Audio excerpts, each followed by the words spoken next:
اللهم صل وسلم وبارك على سيدنا محمد وعلى اله وصحبه وسلم. فيديو جديد معاكم حبايبي. هنعمل النهارده وصفه جباره اقتصاديه هتعجبكم جدا جدا جدا.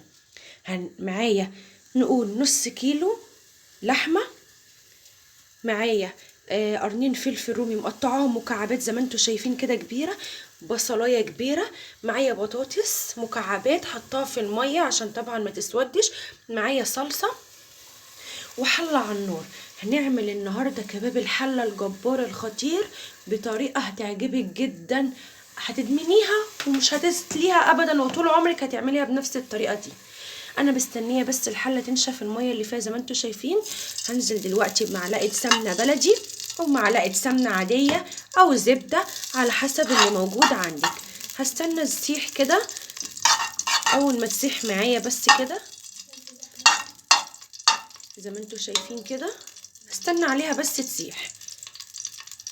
هنزل بالدهنه كده اهوت او بحته ليا عندك، او مفيش حاجه خالص السمنه تكفي كده. هقلب زي ما انتوا شايفين كده. خلاص هي كده ساحت.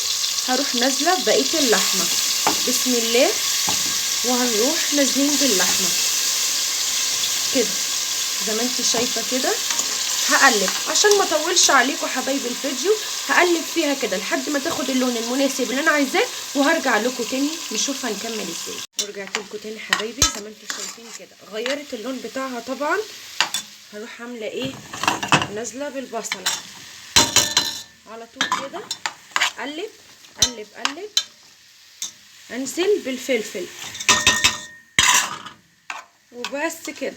هسيبها شويه تنزل الميه بتاعتها، وهزود لها كوبايه ميه سخنه، وبعد كده هسيبها الاول ما تستوي. قرب ما تدخل في السوا هرجع لكم نشوف هنكمل ازاي مع بعض. لكم تاني حبايبي زي ما انتم شايفين كده، هي كده خلاص يا دوب 3/4 سوا.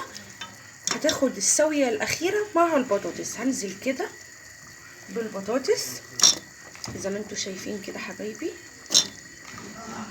بسم الله طبعا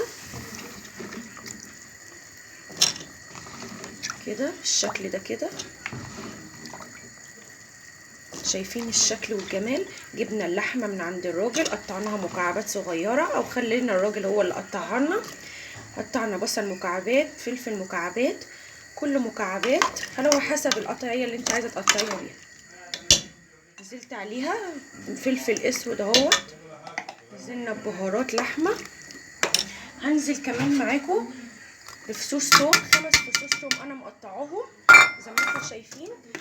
هنزل كمان بالصلصه، معلقه صلصه بس كده وبس كده. تقدميها جنب رز حبه وحبه، تقدميها جنب رز بشعريه، جنب رز مسلوق، على حسب اللي انت عايزه تقدميه.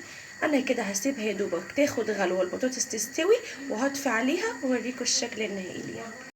زي ما انتم شايفين كده، ادي اللحمه كباب الحله الجميل جنب حبه رز. تقدري بقى تاخدي كده، شايفين كده الشكل. تعالي رايحه فين، عماله تجري مننا تهرب ليه؟ اهيت الشكل كده، سوا ونظافه وطعم وريحه، وكل ده تقدري تعمليه في بيتك احسن ما تروحي في اي مطعم تاكليه. بتمنى الفيديو بتاعي النهارده يعجبكم. طبق زي ده شيك كده، تقدري تسعدي ولادك بيه، تحسسيهم ان انت جايباه من مطعم. كل دوت بمكونات بسيطه في بيتك تقدري تضيفيها.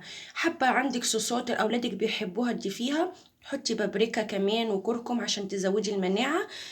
النهارده الفيديو بتاعي اتمنى يكون بسيط وسهل عليكم. لو عجبكم الفيديو ما تنسوش تعملوا اشتراك للقناه، وتفعلوا لي زر الجرس ليصلكم كل جديد، ولايك وشير، والسلام عليكم ورحمه الله وبركاته.